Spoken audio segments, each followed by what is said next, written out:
Well, hey everyone, thanks for tuning in on this Thursday afternoon, August 8th. Got an interesting one. I figured I'd film it, bring the GoPro along for this one. Kind of interesting. It was like in an old historic home or something, but it's like behind a business park, I guess. The nest is under a table, so I figured I'd film it because it's in an interesting spot. I don't want to get, you know, too redundant with the videos. I know a lot of them, you know, kind of tend to look the same no matter what kind of removal it is, be it in a house or outside. So try to just film the ones that are in an interesting removal. I've actually been pretty busy, but just figured I'd film this one. I think that's the house there. If you can see it. So the destination will be on the left. Hopefully the weather holds out. I don't think we're going to get any bad weather. Yesterday was pretty bad. So yeah, I think this is the property here. 1228. Let's see.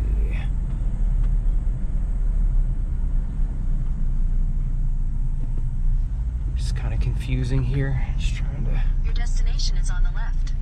All right, so I'll probably just park here and see what's going on. So. Anyway, see you once the removal begins. All right, so here's the nest. Got permission to film, of course. Very pretty nest. You see a lot of colors in it. That one's pissed off right now. So it doesn't take much to set them off. I saw them foraging. I was filling up my water, filled up my bucket in the pool over there. So saw one foraging, but it's like right under this table.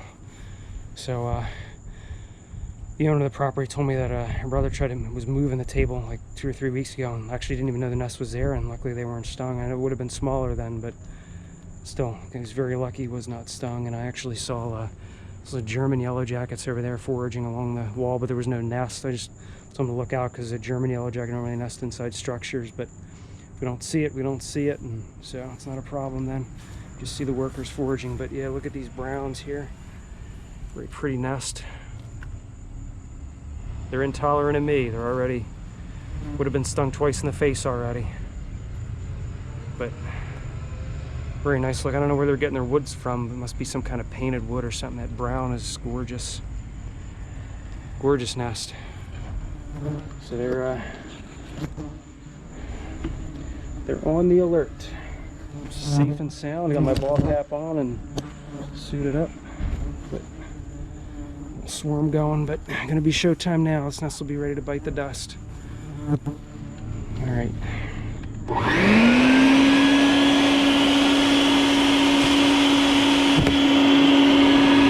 There they come. Suck them up before they can swarm out.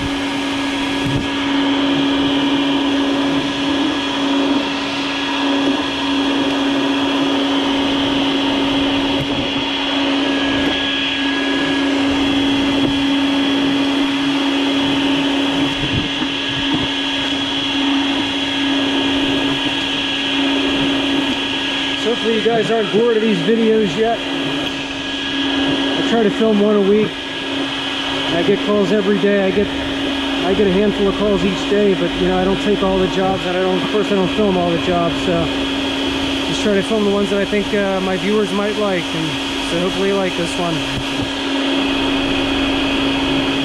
Got some other jobs lined up I might film this weekend. We'll see how it goes.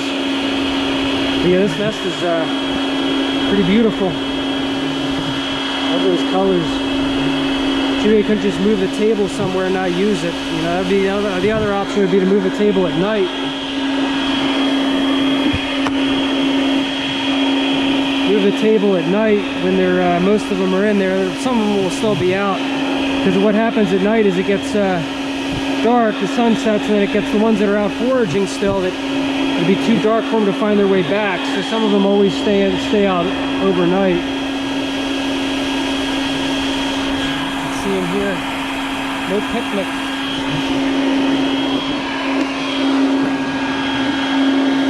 Anybody that does this, you're going to need a suit.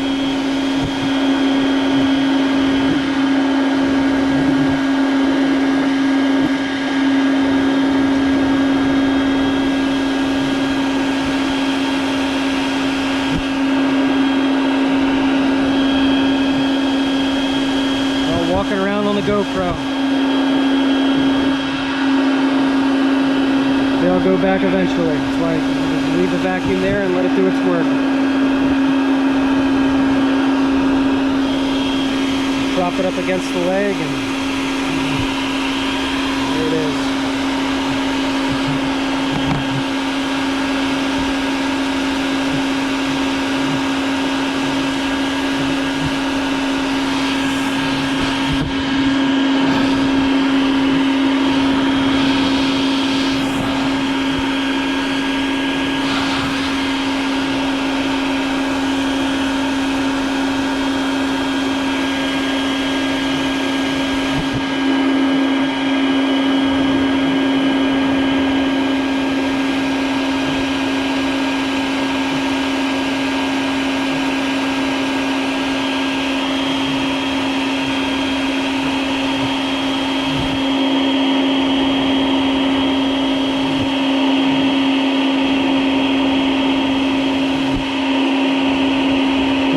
Getting sucked up.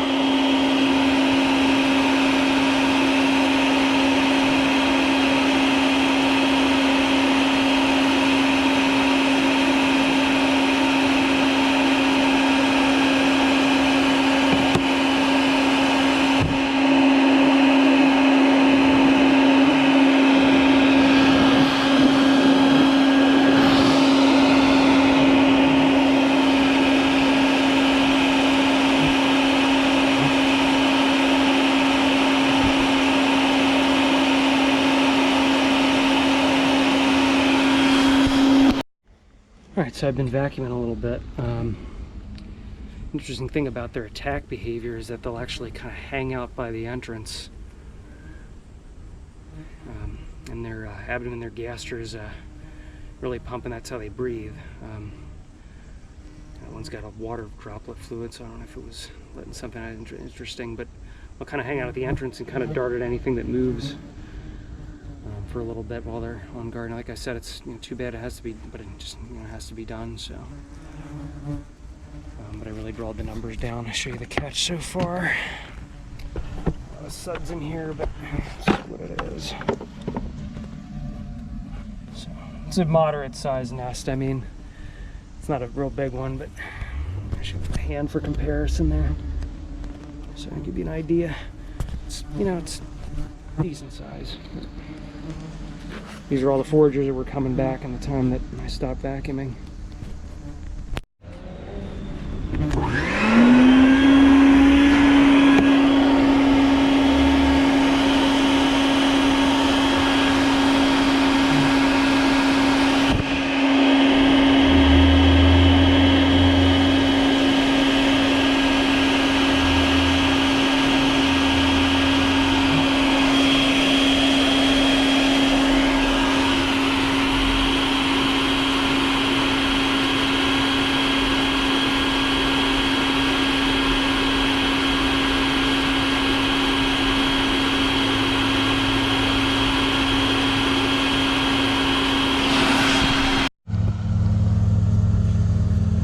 Alright, so I've been at it for a while now.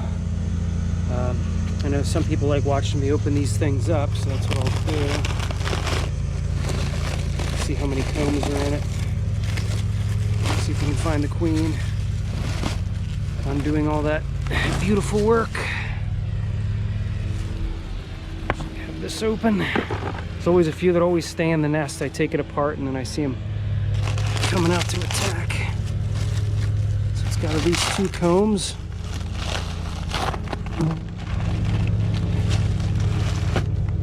There it is. Let's see them all in there.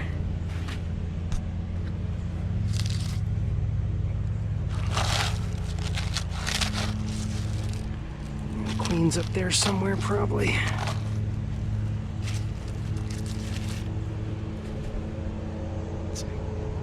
Tell you what, I'll be honest with you, I feel like the hugest asshole for doing this, just on behalf of the Hornets. Like, so I mean, I know I'm getting paid to do it, it's in a bad spot, but I still feel, it's like I'm tearing apart their home, so I do feel like a prick for doing this, but that's what I decided to do, so that's what it is.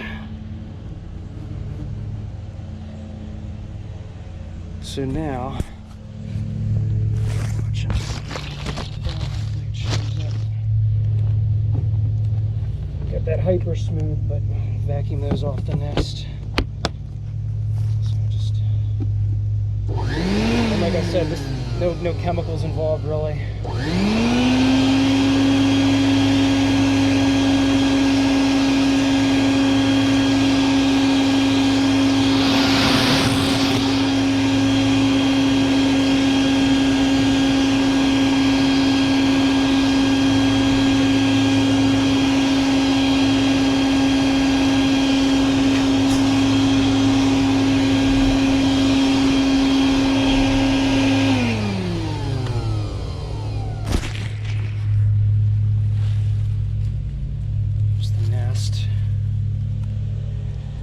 This nest may be queenless, I don't know, because I'm seeing some males. This is a male, actually. The males don't have a stinger. Kind of demonstrate. Show you. So,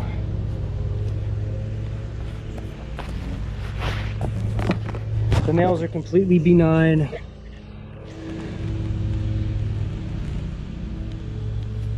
Ungloved. So the queen probably died in this nest, which is why it wasn't as big as what it should have been for this time of year. I mean, there's no, shouldn't say should have been, but it was smaller than, a little bit smaller than average. So the workers that survived, because all workers are females, they live to have their eggs, their ovaries develop, and then they lay eggs. So they made this little guy, and I think he probably recently hatched. Might not be able to fly yet. Actually can fly, but so I'm not going to bother putting them in the vacuum. Got an ungloved hand. It's another male. It's all males up there. I'm not saying all males, but seems like may have been a worker. Some workers that came back. Yeah, it looks like it's mostly males up at the top. If that's the case, pretty safe. Yeah, it's a male. So all the brood that you see here and all the brood that would be in this second comb, this is the second comb, and this is the first comb was the first built, this is the first built comb, which has all the pupa. But this would, the second comb would have all males, and then this one would have reared workers in the beginning. Then the queen died for some reason, and then the workers that survived, like I said, their ovaries developed and they have male offspring, which explains why the cell caps are so high. Like these are a little bit taller than if it would have been worker brood. Yeah, these are tenerals here. These are males. It's another male. Hiding from me. But, so yeah, I mean, this is pretty interesting. So what I might do with this one is just bring it home and let them hatch out, and then they'll just fertilize the new queens, because like bald-faced hornet nests will be having new queens by the end of this month, early September, so these males will hatch out in time to impregnate, fertilize the new queens. So, and just real quick, show you the catch. It's the workers.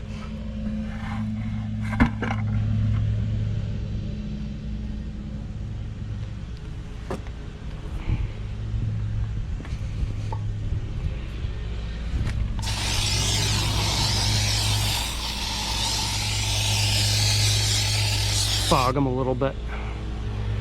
That's what I do when the vacuum's done. Should take care of that. They drop eventually.